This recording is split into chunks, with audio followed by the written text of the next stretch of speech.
If the word no gets stuck in your throat every time it matters, if you agreed to plans you dread, take on work that was never yours, and apologize for things that weren't your fault before you've even had a second to think it through, you already know what it's like to lose that word completely. Most people are told this means they're too nice or that they just need more confidence. But psychology tells a very different story. What looks like a personality trait is usually a stack of automatic responses running underneath it. And once you can see them individually, you can start working with them instead of being run by them. Welcome back to Inner Script. If you've ever wondered why no feels so much harder to say than it should, let's get into exactly what's happening underneath it. 1. The instant yes, the fawn response. Notice the timing. It's not that you weigh the request and choose yes. The yes is already out of your mouth before you've had a chance to think. That's the tell. In trauma-informed psychology, this pattern has a name: the fawn response. Alongside fight, flight, and freeze, fawning is a way the nervous system handles a perceived threat by immediately prioritizing the other person's comfort, appeasing them, and avoiding any friction at all. It doesn't require a dramatic threat to switch on. A raised eyebrow, a slightly disappointed tone, a pause that feels one beat too long. Any of these can be enough to trigger it, especially if you grew up in an environment where someone else's mood set the temperature of the room. The fawn response isn't weakness. It's a strategy that worked once to keep things calm. The problem is that it doesn't know the difference between an actual threat and a mildly inconvenient request from a coworker. Here's the starting point. Before you answer, build in a gap. "Let me check and get back to you" is a full sentence. It costs you nothing, and it's the single easiest way to interrupt an automatic response before it runs the whole interaction for you. 2. The fear underneath it, anxious attachment. Underneath the fawn response is usually a specific, quiet fear. That disagreement is the same thing as abandonment. Psychologists describe this as an anxiously attached relational style, a pattern first outlined in attachment theory, which studies how early relationships teach a nervous system what love is supposed to feel like. If approval in childhood depended on being agreeable, the brain can end up wired to treat someone else's disappointment as a genuine threat to the relationship itself, not as a small, survivable friction point. This is why saying no to a low-stakes request, covering a shift, hosting an event, lending money, can trigger a reaction that feels wildly out of proportion to what's actually being asked. It's not really about the shift. It's about whether the relationship survives your honesty. The useful move here isn't to suppress the fear. It's to name it precisely, out loud if you can, even just to yourself. "I'm afraid that if I say no, they'll be upset with me and pull away." Naming it moves the fear from the body, where it feels like fact, into language, where you can actually examine whether it's true. 3. Why it hurts in your body. Social pain and physical pain overlap. That tight chest or stomach drop feeling when you imagine disappointing someone isn't just in your head. Rather, it is. And that's exactly the point. Neuroscience research on social rejection, notably from researcher Naomi Eisenberger's work on the anterior cingulate cortex, has found that the brain regions activated by social rejection substantially overlap with the regions activated by physical pain. Your brain doesn't fully separate "they might be annoyed with me" from an actual bodily threat. That's why the anticipation of saying no can feel disproportionately awful worse, sometimes, than the actual conversation once you're in it. The alarm bell rings before the danger is confirmed, because to an older part of your nervous system, social exclusion once meant real physical risk. A useful reality check. Before declining, ask yourself what the actual worst realistic outcome is, and say it plainly. Usually it's discomfort. An awkward silence, a slightly cooler tone. Not the catastrophe your body is bracing for. Naming the real stakes out loud tends to shrink them. 4. The debt you didn't agree to, the reciprocity norm. Sometimes it's not fear at all. It's a social rule, so automatic you don't notice it's running. Social psychologists call it the reciprocity norm. the well-documented tendency for people to feel obligated to return a favor, even a small or unrequested one, often far out of proportion to what was actually given. It's one of the most reliable levers in persuasion precisely because it doesn't feel like persuasion. It feels like manners.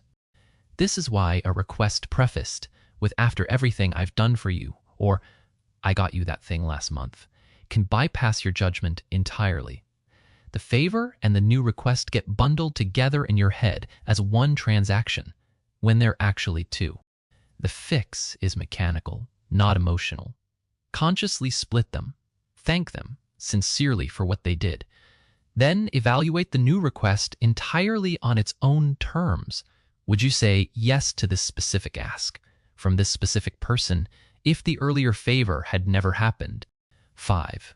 The math your brain gets wrong. Loss aversion.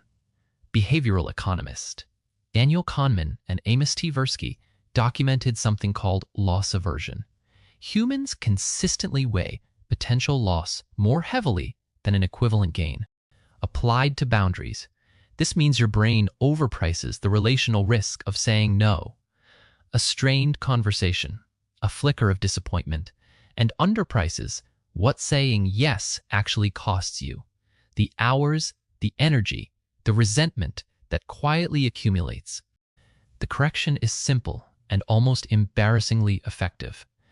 Before deciding, write down what saying yes will actually cost you this week. Hours, energy, what you'll have to cancel, next to what saying no would actually cost the relationship. Seeing both sides in writing instead of just feeling one of them tends to rebalance the scale. 6. The gap between what you feel and what you say, self-silencing. Psychologist Dana Jack's research on self-silencing describes a related but distinct pattern, consistently suppressing your own thoughts, needs, or disagreement in order to preserve harmony or protect a relationship. It's not the same as simply being agreeable.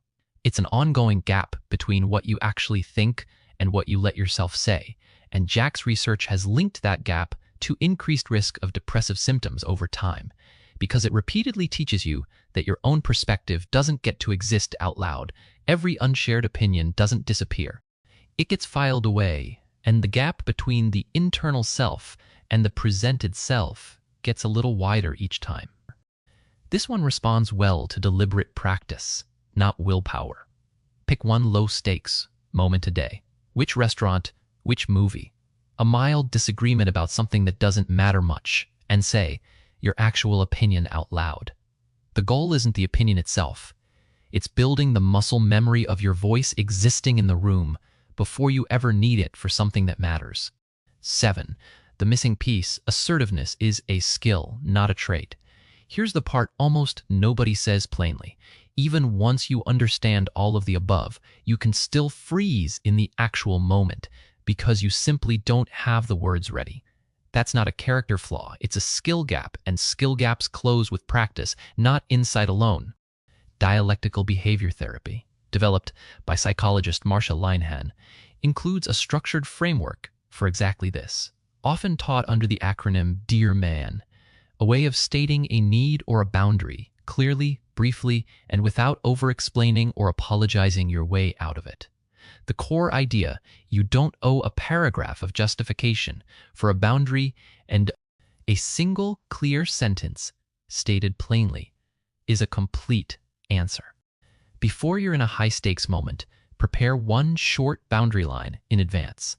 Something as plain as, "I can't take that on right now." Say it out loud, alone, a few times, the same way you'd rehearse anything else you wanted to get right under pressure. By the time you need it, it won't be a decision anymore. It'll be a sentence you already know. None of what you just heard is a personality problem to fix. It's 7 separate, well-documented mechanisms: an old threat response, an attachment pattern, a brain that treats disapproval like pain, a social norm built for reciprocity, a math error around loss, a habit of silencing your real opinion, and underneath all of it, a missing script, all quietly stacking on top of each other in the half-second before you answer. You don't have to dismantle all 7 at once. Most people find that one or two of these explain almost everything about why no has been hard. Notice which ones are actually running in you and work on interrupting just that one, deliberately, the next time it shows up. This isn't about becoming a different, harder person. It's about giving the version of you that already exists one extra second and one ready sentence before the automatic yes takes over. Out of everything covered here, the fawn response, the fear of losing the relationship, the math your brain gets wrong, or simply not having the words ready, which one felt the most like you? Tell us the number in the comments. It helps us know what to cover next.